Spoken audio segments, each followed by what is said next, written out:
मेरे प्यारे बच्चों, नमस्कार।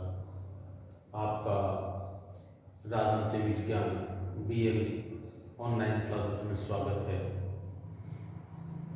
जैसा कि आपको वर्णित है, विदित है कि इस बार एक बहुत ही गंभीर मानवीय त्रासदी से हम गुजर रहे हैं। जैसे जैसे दिन गुजर रहे हैं वैसे वैसे ये त्रासदी, ये महामारी कम होने की बजाय फैल रही है। इसका जिम्मेवार कहीं न कहीं देश न होकर हम स्वयं हैं, क्योंकि हम सोशल डिस्टेंसिंग का फायदा उठा रहे हैं। हम उसको पूर्ण रूप में लागू नहीं कर सकते हैं। जैसा कि हमारे प्रधानमंत्री श्रीमान नरेंद्र मोदी जी ने हमसे हाथ जोड़कर विनती की थी कि आप इन 21 दिनों के लिए पूर्ण रूप से सोशल डिस्टेंसिंग का फायदा उठाएं। मैंने अपने क्वारंटाइन का, मैंने अपने इस लॉकडाउन का पूरा फायदा लिया है और न केवल फल लिया है, अपने बच्चों के लिए भी भविष्य में ऐसी योजनाएं बनाई हैं ताकि आगे चलकर ये योजनाएं सफल हो सके। मैं आज से ऑनलाइन क्लासेस के लिए प्रिपरेशन कर रहा हूं। आने वाले समय में हो सकता है अगले सत्र में, जब भी ये सत्र लागू हो, अगले सत्र 2020-21 का, उसमें अपने बच्चों के लिए ऑनलाइन स्टडी भी उपलब्ध करवाऊंगा। BL परिवार का ऐसा विचार है कि वो अपने बच्चों को ऑनलाइन स्टडी करवाए। बहुधा देखने में आया है कि बच्चे जब घर चले जाते हैं स्कूल के बाद में, तो उनके पास में कोई काम नहीं रहता है, या कई बार कक्षा में कॉन्सेप्ट क्लियर नहीं हो पाते। कई बार चाहने के बावजूद भी बच्चा हिचक के कारण पूछ नहीं पाता, और कई बार अध्यापक हम लोग भी क्या है, जल्दी जल्दी में आगे चल जाते हैं और बिना फीडबैक लिए।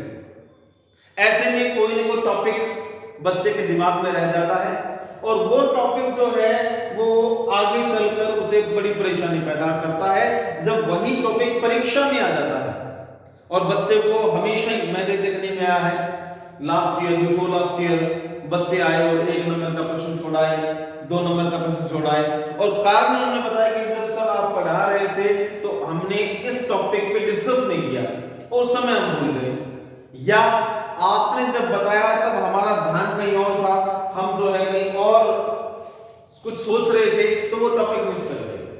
आने वाले टाइम में, अगले सत्र में ऐसी कोई गलती न हो, ऐसा कोई भी वाकया सामने ना आए कि जिसके कारण से उसे उस गलती का दोबारा दोहराना हो।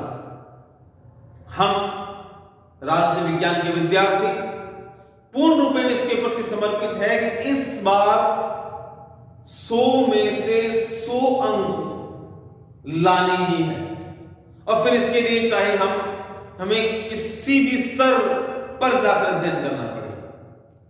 आने वाले समय में अगले सत्र के लिए पहले से तैयारियां शुरू हो गई हैं, और मैं सुरेंद्र सिंह शेखावत आपको BL school political science classes की ऑनलाइन स्टडी भी करवाऊंगा। जैसे ही आपका लेसन खत्म हो जाएगा, लेसन खत्म होने के पश्चात मैं आपको इसकी वीडियोग्राफी जो है, आपके मोबाइल जो लिंक मेरे पास उपलब्ध आप करवाएंगे, वो उस लिंक पर मैं ये वीडियो भेज दूंगा, ताकि अगर कोई कॉन्सेप्ट क्लास में सुनने से रह गया तो वो आप घर बैठकर सुन लें। 2 बार, 3 बार, 4 बार, 5 बार, जितनी मर्जी बार रिपीट करके देखें। 2 फायदे होंगे, अध्यापक भी नहीं झल्लाएगा और आपका भी कॉन्सेप्ट क्लियर हो जाएगा। हाँ, फिर भी अगर कोई चीज अगर रह जाती है तो हमारा प्रयास ये रहेगा कि हम जो है आपको अलग से फिर बता दें। तो आज ये पहला दिन है, तो पहले दिन में आप सबका स्वागत है। आज हम राजनीति विज्ञान के नए सत्र कक्षा 12 के पाठ्यक्रम में विवेचना करेंगे।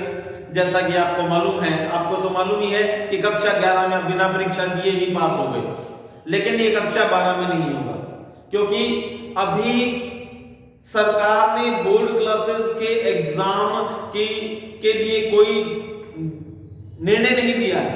उन्होंने ये नहीं कहा है कि परीक्षाएं नहीं होंगी, और स्पष्ट रूप से कह रहे हैं कि नॉन बोर्ड क्लासेस को आगे प्रमोट किया जाएगा, बट बोर्ड क्लासेस जो है वो निश्चित रूप से अवश्यंभावी रूप से होगी। तो आज हम ज्यादा समय न लेते हुए सिलेबस पर काम करते हैं। देखिए, राजनीति विज्ञान कक्षा 12 कला पाठ्यक्रम जो है वो दो भागों में विभाजित रहेगा, खंड ए और खंड ब। खंड ए जो है ये राजनीति विज्ञान का वह क्षेत्र है जिसे राजनीति विज्ञान की मूल अवधारणाएं कहते हैं। बेसिक फाउंडेशन से ये टॉपिक्स उठाए गए हैं। जैसा कक्षा 11 में आपने कुछ हिस्सा इसका पढ़ लिया है, वो इसका बेसिक है, हो जाएगा। कक्षा 11 में जहां से आपने पढ़ाई छोड़ी थी, ठीक उसके बाद में ये टॉपिक सॉल्व होंगे। अब दूसरा भाग खंड ब जो है वह राजनीति विज्ञान का भारतीय संविधान लिया गया है। किसी भी राजनीति विज्ञान के विद्यार्थी के लिए भारतीय संविधान का ज्ञान होना बहुत जरूरी है, क्योंकि राजनीति विज्ञान के जो वर्तमान परिप्रेक्ष्य यानी राजनीति विज्ञान के जिस क्षेत्र को हम आत्मसात करते हैं वह संविधान और शासन प्रणाली है। तभी तो राजनीति विज्ञान को ये कहा गया है कि राजनीति विज्ञान विज्ञान है, क्योंकि इसके नियमों को हम आत्मसात करते हैं। ये हमारे सामने, हम इनकी रोजमर्रा की जिंदगी में इनसे पाला पड़ता रहता है और हमसे मिलते रहते हैं। तो राजनीति विज्ञान के जो है वह वर्तमान परिप्रेक्ष्य, ये जो खंड ए है ये राजनीति विज्ञान की मूल अवधारणाएं हैं, जहां से राजनीति विज्ञान की उत्पत्ति हुई है। तो इसमें जो है हमें 4 यूनिट जो है खंड ए में और 4 ही यूनिट खंड ब में हमें क्लियर करनी होगी। खंड ए में पहली यूनिट है राजनीति विज्ञान की प्रमुख अवधारणाएं, basic fundamental of political science. 10 अंक का आएगा, बहुत ही सरल, बहुत ही आधारभूत अवधारणाएं हैं। एक सबसे बड़ी बात है राजनीति विज्ञान की, राजनीति विज्ञान इतनी सरल विषय है कि ये क्लास में ही याद हो जाता है। इसको अलग से आपको रट्टा मारने की आवश्यकता बिल्कुल नहीं रहती है। अब राजनीति विज्ञान की पहला टॉपिक है, उसमें न्याय, शक्ति, सत्ता, वैधता, धर्म, स्वतंत्रता एवं समानता, ये आपके राजनीति विज्ञान की मूल अवधारणाओं के पहले टॉपिक में जो है वह है। अब देखिए, राजनीति विज्ञान जब हम पढ़ते हैं तो हमारे सामने पहला टॉपिक जो आएगा वो आएगा राजनीति विज्ञान की अवधारणा। राजनीति विज्ञान की अवधारणाओं में पहला है न्याय, कि न्याय किसे कहते हैं। अब अन्य विद्यार्थी तो न्याय का मतलब सीधा न्यायपालिका से लगा लेते हैं कि न्यायपालिका ही न्याय है या जो न्याय हो रहा है, लेकिन राजनीति विज्ञान की आधारभूत अवधारणा में आप पढ़ोगे तो पाओगे कि न्याय बहुत विस्तृत और बहुत गहरी अवधारणा है। न्याय के बाद में शक्ति, शक्ति जो है राजनीति विज्ञान की मूल अवधारणा है कि राजनीति विज्ञान का सारा ढांचा शक्ति पर टिका हुआ है। पावर इलिट्स जो है वो किसी भी देश की बेस होते हैं, थिंक टैंक होते हैं। तो शक्ति मूल अवधारणा होती है, क्योंकि शासन करने का काम, सत्ता स्थापित करने का काम शक्ति ही करती है। और फिर इसे जुड़ा हुआ टॉपिक है वैधता। वैधता का सीधा संबंध न्यायपालिका से रहता है, यानी जो वैध यानी जिसे हम लीगलाइज्ड कहते हैं, यानी वह जो न्यायिक है, वह जो लीगलाइज्ड है, वह राजनीति विज्ञान में वैधता के रूप में स्वीकार होता है।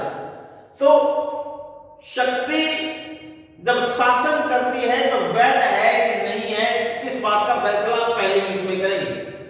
फिर एक और जो है हमारे सामने टॉपिक आता है प्रथम यूनिट में धर्म। राजनीति विज्ञान का धर्म के साथ बड़ा जुड़ाव है।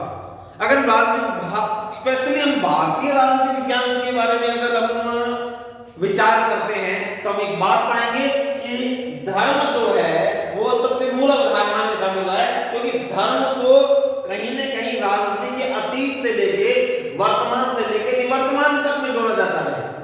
राजनीति विज्ञान धर्म के लगभग इर्द गिर्द घूमता रहता है, ठीक है। इसके बाद में स्वतंत्रता, देन समानता। स्वतंत्रता, जब तक हम फ्री नहीं होंगे, जब तक समानता नहीं होगी, तब तक राजनीति की बात व्यर्थ है। तो पहले में 10 अंक में आपको 5 टॉपिक पढ़ने पड़ेंगे: न्याय, शक्ति, सत्ता, वैधता, धर्म, स्वतंत्रता एवं समानता। दूसरी अवधारणा राजनीति विज्ञान की, वो पहले प्राचीन अवधारणाएं हैं, प्राचीन भारतीय अवधारणाएं हैं, जिसको बेसिकली भारत के अंदर जो है भारतीय राजनीति विज्ञान के अंदर कौटिल्य, मनु, शुक्र के समय से चलती आ रही है। अब दूसरी अवधारणाएं आधुनिक अवधारणाएं हैं। इनमें विदेशी अवधारणाओं को भी शामिल कर लिया गया है। स्वदेशी तो है, विदेशी भी है। इसमें मूलतः जो है वो राजनीतिक सामाजिकरण की अवधारणा है। इसे पॉलिटिकल सोशियोलॉजिस्ट कहते हैं, क्योंकि राजनीति का संबंध समाज से होता है, समाज का सीधा संबंध राजनीति से होता है। कहते हैं राजनीति और समाज आपस में गुथे हुए रहते हैं, दोनों को पृथक पृथक करके दोनों को अस्तित्वहीन करने वाली बात होगी। तो अगर राजनीति समाज में घुल जाए तो उसे राजनीति का सामाजिकरण कहते हैं, और अगर राजनीति समाज अगर राजनीति में घुल जाए तो समाज का राजनीतिकरण हो जाता है। इसके बाद में राजनीतिक संस्कृति, पॉलिटिकल कल्चर। राजनीति भी अपने आप में कल्चर, एक संस्कृति है, कैसे है पढ़ेंगे।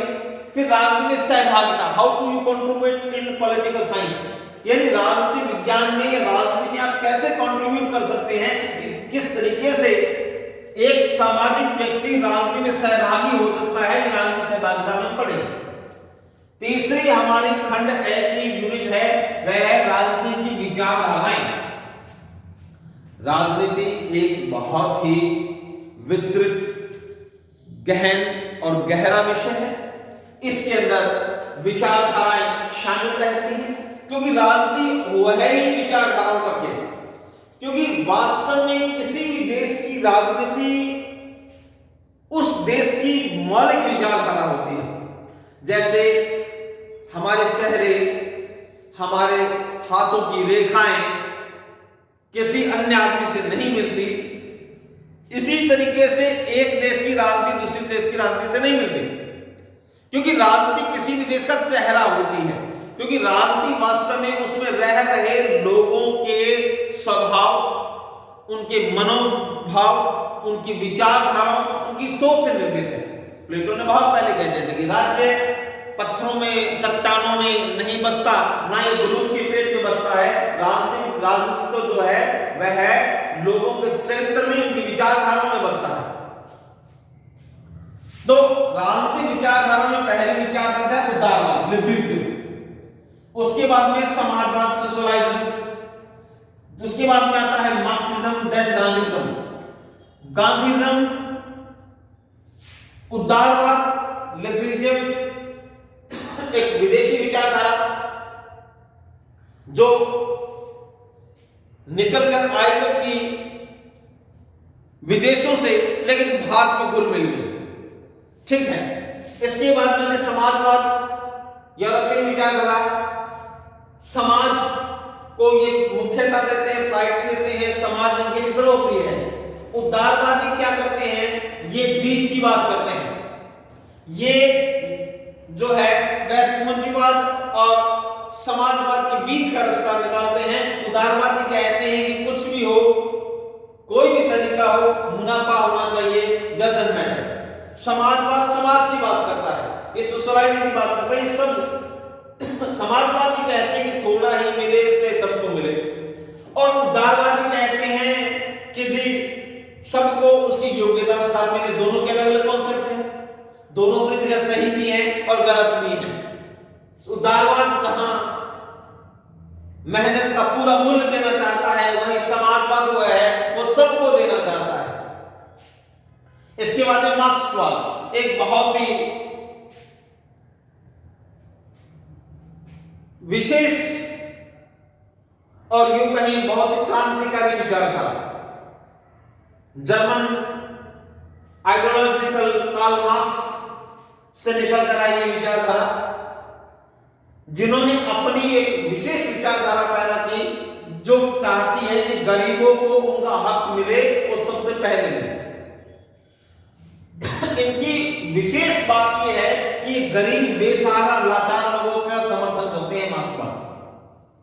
मार्क्सवाद के बाद में शुद्ध भारतीय विचारधारा आती है गांधीवाद। देखिए हमने 4 विचारधाराएं पढ़ी हैं, उदारवाद, समाजवाद, मार्क्सवाद और गांधीवाद। ये विश्व के 4 बड़े महाद्वीपों की निकली हुई 4 बहुत ही बड़ी विचारधाराएं हैं, जिन्होंने देश का खाता बदल दिया, यानी जिन्होंने विश्व को एक अलग तरीके से विस्तृत रूप दिया। इन चारों ही विचारधाराओं ने कभी न कभी किसी न किसी रूप से विश्व के बहुत बड़े भागों को प्रभावित किया, इसलिए चारों विचारधाराएं पढ़ेंगे। इसके बाद में अगली यूनिट हमारी आती है, वो आती है राजनीतिक, भारतीय राजनीति के उभरते हुए आयाम। भारत में राजनीति के अंदर जो आयाम उभर के आ रहे हैं, नई चीजें उभर के आ रही है, उनमें ये चौथी यूनिट है और ये भी 10 ही अंक की है। इसमें पहला है नियोजन और विकास। इसमें पहला जो है वो है नियोजन, कि कोई भी चीज को नियोजित कैसे किया जाए, ठीक है। विकास कैसे किया जाए, क्योंकि किसी भी चीज का नियोजन उसके विकास का आधार होता है।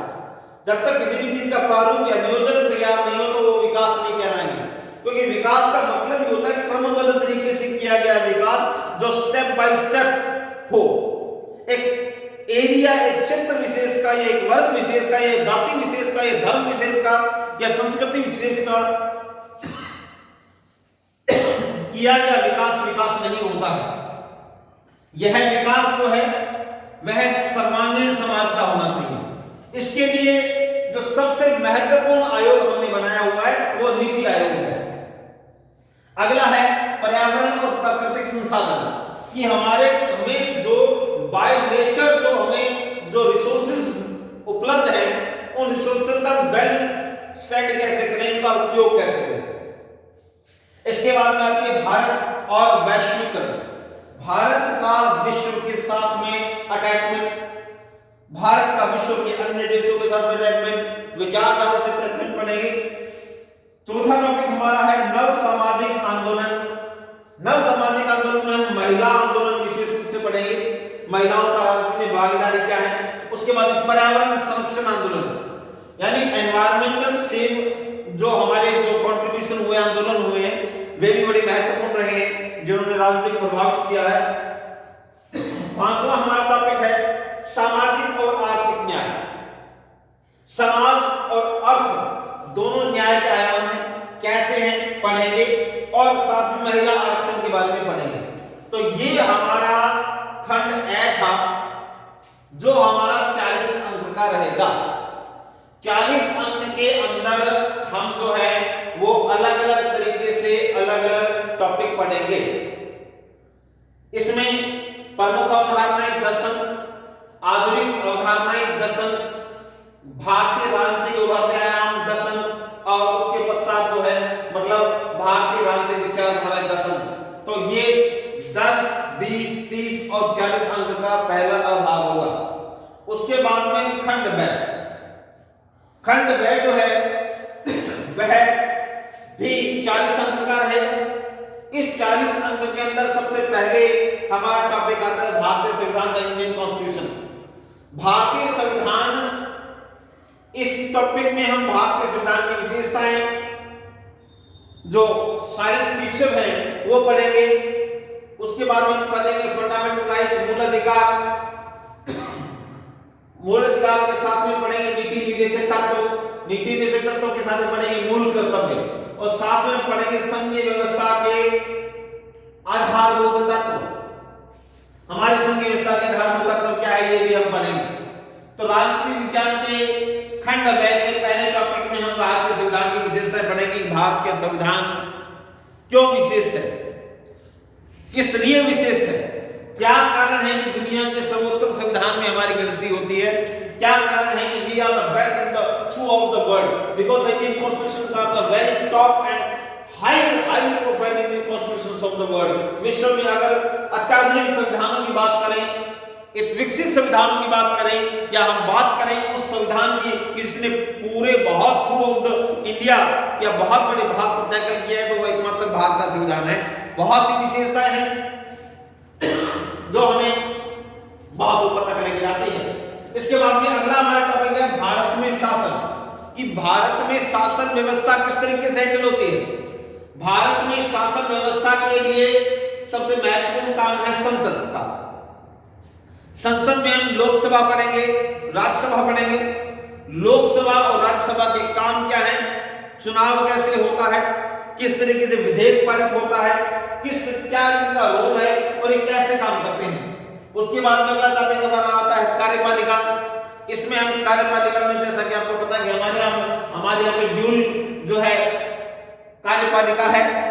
इसके अंदर एग्जीक्यूटिव में दो तरह की कार्यपालिका है, नामात्र के वास्तविक। नामात्र की कार्यपालिका में हम जो है राष्ट्रपति को पढ़ेंगे और वास्तविक कार्यपालिका में हम जो है प्रधानमंत्री को पढ़ेंगे। व्यवहार में संवैधानिक दृष्टिकोण अलग रहता है, क्योंकि राजनीति विज्ञान में एक विशेष बात रहती है कि यानी जो दिखता है वो वैसा है नहीं, जैसा है वैसा दिखता नहीं। यानी सिद्धांत अलग कहते हैं, व्यवहार अलग कहते हैं। तो हम इसमें राजनीति विज्ञान में कार्यपालिका में भारत के राष्ट्रपति, उनका चुनाव, उनकी योग्यताएं, उनकी शक्तियां, उनके द्वारा किए जाने वाले कार्य, उनके द्वारा नियोजित प्रस्ताव पढ़ेंगे।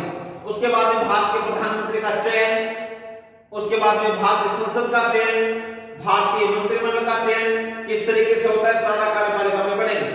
उसके बाद में जुडिशरी सिस्टम पढ़ेंगे, न्यायपालिका पढ़ेंगे। न्यायपालिका के अंदर भारत के उच्चतम न्यायालय, उच्च न्यायालय एवं स्थानीय न्यायालय, सभी न्यायालय की सही श्रेणियों को पढ़ेंगे। इसमें supreme court, then high court, then judicial court, तीनों कोर्ट्स पढ़ेंगे और क्या उनके किस तरीके से वो काम करते हैं। भारत के मुख्य न्यायालय, उच्चतम न्यायालय के मुख्य न्यायाधीश का चुनाव कैसे होता है, क्या क्या परिस्थितियां भी रहती हैं, कैसे कैसे चुने जाते हैं, उनका वेतन वगैरह। आगे 73वां संविधान संशोधन और 74वां संविधान संशोधन। यहाँ पे local administration in urban and rural दोनों आ गए हैं। यहाँ पे 73वां संविधान संशोधन, 74वां संविधान में शहरी एवं ग्रामीण स्थानीय स्वशासन, लोकल एडमिनिस्ट्रेशन पढ़ेंगे। शहरों में जैसे नगर पालिका है, नगर निगम है, नगर परिषद है। गांव में पंचायत है, पंचायत समिति है, जिला पंचायत है। इनके काम क्या है, कैसे काम करती है, कौन कौन से इनके क्राइटेरिया है। इसके अलावा ये जो हमारे अमेंडमेंट रहे हुए थे 73वां 74वां संविधान संशोधन में क्या टर्म एंड कंडीशंस थी और अब क्या है, ये चीज पढ़ेंगे। अगला हमारा टॉपिक आता है भारतीय संविधान के अंदर भारतीय लोकतंत्र के समक्ष चुनौतियां। भारतीय संविधान के अंदर सबसे मजबूत और मेन कड़ी है लोकतंत्र। लोकतंत्र के सामने जो चुनौतियां हैं, उन चुनौतियों में हम पढ़ेंगे जातिवाद, क्योंकि जाति सबसे बड़ी समस्या है भारत के अंदर। लोकतंत्र की कामयाबी के पीछे लोकतंत्र जब अगर बैकफुट पे आता है, इसके लिए एक कारण है कास्टिज्म, कि जाति की भेदभाव को लेकर, जाति के भावों को लेकर हम बटे हुए हैं। हिंदू, मुस्लिम, सिख, ईसाई, जैन, बौद्ध, पारसी, लामा के आधार पर हम बटे हुए हैं। धर्म के आधार पर बटे हुए, हम ब्राह्मण, क्षत्रिय, वैश्य, शूद्र के आधार पर बटे हुए हैं। तो ये हमें जो विचार, यानी लोकतंत्र के समक्ष चुनौतियां का मतलब क्या है, कि जिन्होंने लोकतंत्र को खंड खंड किया है। हालांकि हमने अखंड भारत की रचना की थी, डॉक्टर बाबा साहब अम्बेडकर ने हमें पहले बता दिया था कि हम तभी तक सरवाइव करेंगे जब तक एक रहेंगे। लेकिन आने वाले समय में हमारे सामने कुछ चुनौतियां आई। चुनौतियां तब भी थी, लेकिन अब इनका रूप थोड़ा बदल गया है। जातिवाद के बाद में सांप्रदायिकता आती है, संप्रदाय के आधार पर धर्म को आधार बनाकर लड़ना, क्षेत्रवाद यानी क्षेत्र के आधार पर लड़ाई करना, भाषावाद यानी भाषा के आधार पर विवाद पैदा करना, देन आतंकवाद। सबसे बड़ी समस्या जो है टेररिस्ट की है, आतंकवाद की है।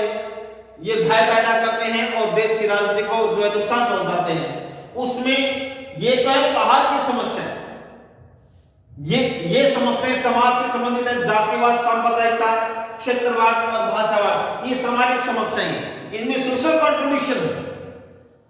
आतंकवाद जो है ये मतलब है तो सामाजिक समस्या, लेकिन कहीं ना कहीं इसके अंदर जो है एक विचारधारा का योगदान रहता है, कंट्रीब्यूशन रहता है। एक विचारधारा विशेष के लोग रहते हैं जो अपनी बात जो है आतंक के द्वारा मनवाते हैं। और ये है राजनीति के अंदर जो चुनौती है, वो है अपराधीकरण, भ्रष्टाचार। यानी राजनीति के अंदर भी कुछ लोग ऐसे हैं जो राजनीति को बेचने के लिए तैयार रहते हैं, आपराधिक भ्रष्टाचार आता है। उसके बाद में गठबंधन की राजनीति, एक नया ट्रेंड चला है वर्तमान में, एक नई तरह की राजनीति आपने सुना होगा। आप पिछले चुनाव में बड़े ही जोर शोर से यूपीए और एनडीए का नाम सुना होगा। आपके दिमाग में भी ये बात आई होगी कि ये नई पॉलिटिकल पार्टीज है क्या, ये कहां से आई है? हमने तो बीजेपी सुनी थी, कांग्रेस सुनी थी, एडीएमके, यूडीएमके, ये वाली सारी सुनी थी, ये शिवसेना वगैरह सुनी थी हमने। ये यूपीए, एनडीए ये तो कभी नहीं सुनी, ये कहां से आ गई? तो ये गठबंधन की राजनीति के नए आयाम हैं जो हम पढ़ेंगे कि एनडीए क्या है, यूपीए क्या है। उसके बाद में अंतिम हमारी यूनिट है वो है भारत की विदेश नीति, the foreign policy of India. उनमें भारत की विदेश नीति और यूएनओ, यूनाइटेड नेशन ऑर्गेनाइजेशन, यानी संयुक्त राष्ट्र संघ, संयुक्त राष्ट्र संघ जो है वह क्या योगदान कर रहा है, भारत की विदेश नीति क्या है। क्योंकि तो किसी भी विदेश नीति, कोई भी देश अपनी विदेश नीति बनाते समय जो यूएनओ के फैक्टर और फैक्ट को ध्यान में रखता है, क्योंकि यूएनओ के जो मेन मोटिव है SSSNM, शांति, सुरक्षा, सहयोग, संगठन, निशस्त्रीकरण और मानवीकरण, इन पांचों चीजों को ध्यान में रखकर ही कोई देश विदेश नीति का निर्माण करता है। हालांकि ये उस पर बाउंड नहीं है, लेकिन एक एक्सपेक्टेशन की जाती है कि संयुक्त राष्ट्र के जो उद्देश्य हैं, उन उद्देश्यों में रहते हुए कोई भी देश अपनी विदेश नीति का निर्माण करे। इसके पश्चात अगला टॉपिक आता है भारतीय राजनीति की विशेषताएं। भारत की राजनीति की विशेषताएं क्या रही हैं? उनमें गुटनिरपेक्षता, मेनली नॉन अलाइजमेंट जिसे कहते हैं, फिर यूएनओ का संगठन, यूएनओ का संगठन स्ट्रक्चर कैसा है, उसके 5 उनके जो अंग है, महासभा है, न्याय सभा है, इसके अलावा जो है अंतरराष्ट्रीय न्यायालय है। इनके जो 5 इनके अंग है, 5 अंग है, उनके बारे में जो एक अंग अभी निष्क्रिय है। विश्व शांति में योगदान क्या है यूएनओ का, क्या ये यूएनओ जिसके लिए इसे बनाया गया था, क्या वो इसके लिए योगदान है या कर रहा है। उसके पश्चात आगे आता है यूएनओ का संगठन, यूएनओ का खुद का स्ट्रक्चर क्या है, किस तरीके से उसके काम करते हैं, कौन कौन से बॉडी पार्ट्स हैं, कितने हिस्से हैं, कैसे काम करते हैं, उसकी इनकमिंग कैसे है, फाइनेंशियल हेल्प्स कैसे हैं, कैसे उन्हें वो है आर्थिक उसकी इनकम क्या है, रिसोर्सेज क्या है, और विश्व शांति में योगदान क्या है। आगे अगला टॉपिक आता है पड़ोसी देशों के साथ में संबंध। खंड ब का अंतिम टॉपिक है पड़ोसी देशों के साथ संबंध। क्योंकि कोई भी देश तभी कामयाब माना जाता है जब उसके पड़ोसी के साथ अच्छे संबंध हो।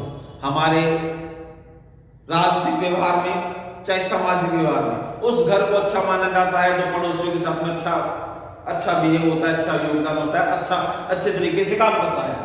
तो पड़ोसी देशों के साथ संबंध क्या है? इसमें विशेषतः पाकिस्तान के साथ संबंध, चीन के साथ संबंध और नेपाल के साथ में हमारे क्या संबंध है, इसके बारे में हम पढ़ेंगे।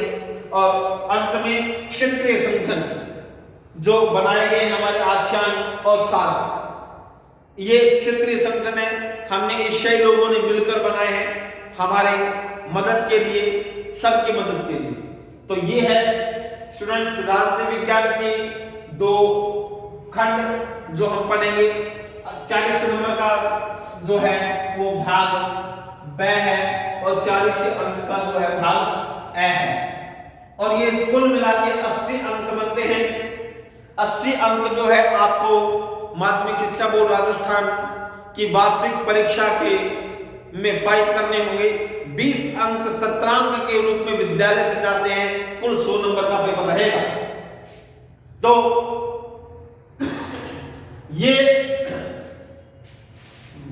खंड भारत का संविधान और ये खंड प्रमुख अवधारणाएं।